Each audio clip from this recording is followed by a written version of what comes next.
ku dhawaad 500 qoys oo danyar ah ayaa waxaa maanta degmada Balcad lagu qaybiyay deeq raashin ah oo ka timid boqortooyada Sacuudi Carabiya gaar ahaan Boqor Salmaan waxayna soo martay hay'adda maareynta musiibooyinka xukuumadda federaalka Soomaaliya waxaana loo qaybiyay qoysas danyar ah ee ku nool degmada Balcad ee gobolka Shabeellaha Dhexe.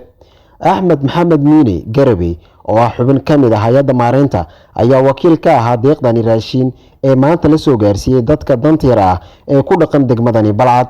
ugu horreyn waxaa faahfaahin ka bixiyay deeqdani raashin ee ka timid boqortooyada Sacuudi Carabiya Axmed Maxamed Miini oo wakiil ka ahaa deeqdani raashin ee maanta la soo gaarsiiyay degmada Balcad.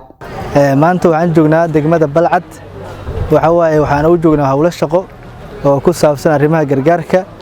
halkan waxaa la keenay 500 oo qoys raashin ka kooban waxaana loogu talagalay dadka baahiyaha qaba oo fuqarada waxba haysanin inay ka faa'iideystaan. aniga Axmed Maxamed Miini ayaa la yiraahdaa waxaan wakiil ka ahay hay'adda maareynta musiibooyinka oo ay wakiilatay inaan badarkaas kormeero meesha la geeyo sidii loogu talagalay loo baxshay waana loogu baxshay halkii aan taaganahay ka idin kala hadlaynaa.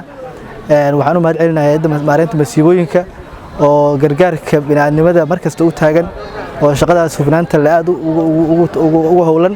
waxaan kaloo u mahadcelinayaa hay'adda King Salmaan oo raashinkan maxaa la yiraahdaa ugu talagashay dadka masaakiinta ah oo Soomaaliya ka fulinaysa qaasatan gobolka Banaadir iyo gobolka Shabeellaha Dhexe hadda ka wada.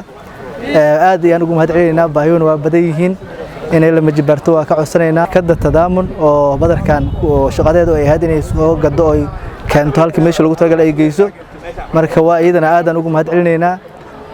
ugu dambeyn gudoomiyaha degmada Balcad Mudan Qaasim Cali Nuur ayaa ugu mahadceliyay hay'adda maareynta iyo midda Boqor Salmaan deeqdani raashin ay maanta soo gaarsiin dadka danyar ah ee ku nool degmadani Balcad wuxuuna baaq u diray hay'adaha caalamka iyo midda federaalka oo ka shaqeeya howlaha gargaarka dadka danyar wuxuuna sheegay in dadka reer Balcad ay u baahan yihiin deeq raashin oo ka badan intaan in deegaankan degmada Balcad bulshadan ku soo barakacday deegaanadoodii cadawga khawaarijta ka soo barakaciyeen la soo gaarsiiyo intii ka faa'iideysatay oo Ilaahay waafajiyana waxaan leenahay Ilaahay haydinku anfaco.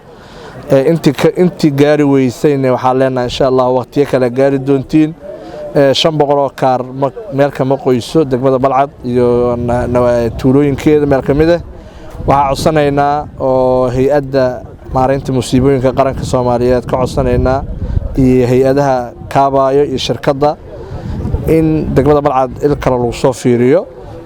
waa ka mahadcelinaynaa wixii noola keeno ha ahaadana 100 ha ahaadana 500 ha ahaadana 1000 laakiin waxaan cadeeynaa bulshada degmada Balcad ku dhaqan iyo dadka ku soo barakacay ee deegaanada qaarkood biyo ka soo barakaciyeen qaar calaadii khawaarijta ka soo barakaciyeen inay 500 qofood is wax u taraynin. waxa hay'adda maareynta musiibooyinka ka codsanaynaa dad 20 kun oo qoys ku dhawaada meeshan ku soo barakacay. waa ka warhaysiin xogtan hore oo idin siinay waxa keenteen waa idinkaga mahadcelinaynaa haddana waxa idinkaga fadhinaa insha Allah inaad qayb kale keeni doontiin. waxaan idinka rajaynaynaa inaad sida hadda u soo damqateen wali damqashada idinku jirto.